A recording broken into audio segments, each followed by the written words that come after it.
এজন্য মুহতারাম হাজিরিন, দুনিয়ার ক্ষেত্রে তো প্রতিযোগিতা করি, কার বিল্ডিংটা কত বড় হতে পারে, কার বাড়িটা কত সুন্দর হতে পারে, কার পোশাক আশাক একটু সুন্দর হতে পারে, প্রতিযোগিতা করি।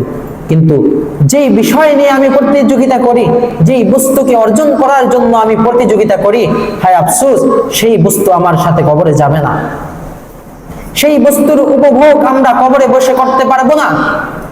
এত টাকা পয়সা, এত বিল্ডিং যদি নাকি আজকে মরে যায়, কোনো ছেলে মেয়ে, কোনো আত্মীয় স্বজন একটা দিনও আমাকে রাখবে না ঘরে, একটা দিনও ঘরে ফেলে রেখে আমার পাশে কাঁদবে না, আমার জন্য কাঁদবে না, উল্টো ভয় পাবে, না জানি রাতে কি করে বসে, কি হয়ে যায়, এই মনের মধ্যে ভয় হয়, লাশ রেখে দ্রুত তাকে কবরে দাফন করে দেয়। নিঃশ্বাস শেষ, আপনার ইনকামের পথ শেষ, আপনার হাত বন্ধ, তো ছেলে মেয়ে আত্মীয় স্বজন আপনার প্রতি দরদ বন্ধ। কয়দিন কাঁদবে আপনার জন্য? একদিন, 2 দিন, 3 দিন, বছরে একবার আপনার কবর জিয়ারত করে হয়তো আপনার স্মরণে কাঁদবে, এরপর যুগ যুগান্তর আপনাকে ভুলে যাবে। কেউ আপনাকে স্মরণ করবে না।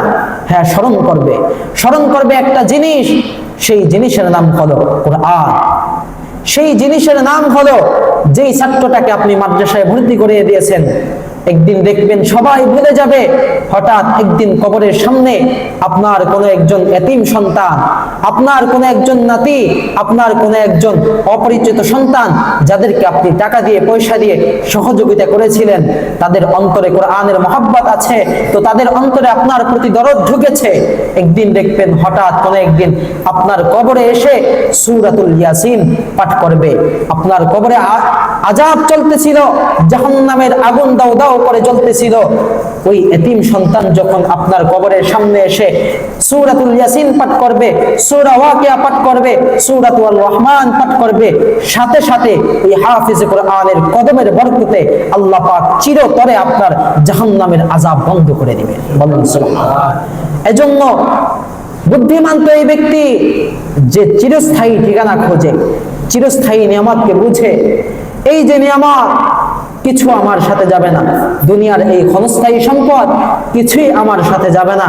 হ্যাঁ, যাবে সেই আমল, নেক আমল, যেটাকে আমি একটু কষ্ট করে অর্জন করেছি, কষ্ট করে পালন করেছি। এজন্য যেটা আমার সাথে যাবে ওটাকে ভুলে না যাই। ভাই দোস্ত, যেটা আমার সাথে যাবে ওটাকে ভুলে না যাই। 5 ওয়াক্ত নামাজ কাল কিয়ামতের ময়দানে আমার জন্য সাক্ষী হয়ে যাবে। কোরআন সূরাতুল মুলক, এই সূরাতুল মুলকের ব্যাপারে হাদিসে পাকের মধ্যে এসেছে, যে ব্যক্তি দৈনন্দিন প্রতিদিন সূরাতুল মুলক রাতে ঘুমের আগে এশারের পরে পাঠ করবে, কাল কিয়ামতের ময়দানে ওই সূরা আপনার জন্য সাক্ষী হয়ে যাবে। যতক্ষণ পর্যন্ত আপনাকে ওই সূরা জান্নাতে না নিতে পারবে, ততক্ষণ পর্যন্ত আল্লাহর ওই কোরআন জান্নাতে যাবে না। বলেন সুবহানাল্লাহ।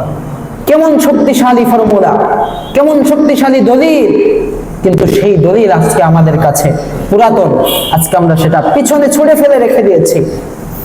এর জন্য ভাই দোস্ত, মসজিদে শুনলাম, একটু আবেগময় কথা শুনলাম, নিজের ঈমানটা একটু জাগ্রত হলো, বাড়িতে গেলাম তো ভুলে গেলাম।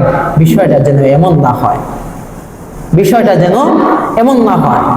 এজন্য আসুন নিজে কোরআন শিখি, আমাদের ছেলে মেয়েদেরকে কোরআন শেখাই, যেই কোরআন আমাদেরকে কখনো ফেলে রেখে চলে যাবে না।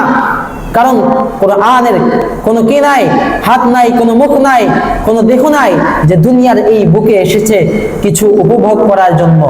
কোরআন ঘুমায় না, কোরআন খায় না, কোরআন আমাদের মতো এরকম দুনিয়াবি আসবাবের উপভোগ করে না। কিন্তু একদিন এমন হবে যে কোরআনের জবান খুলে যাবে, তখন সে সাক্ষী দেবে, ও আল্লাহ, আমি ওর ধর্মীয় গ্রন্থ ছিলাম, কিন্তু ও আমাকে পিছনে ফেলে রেখেছে। ঘরের মধ্যে একটা কোরআন ছিল, সেটাকে ও মুছে রাখে নাই, ভাবছে কোরআন যেই ঘরে টিভি থাকে সেই ঘরে কোরআন থাকবে কেন, এটাকে ও মসজিদে রেখে আসে। নাউজুবিল্লাহ।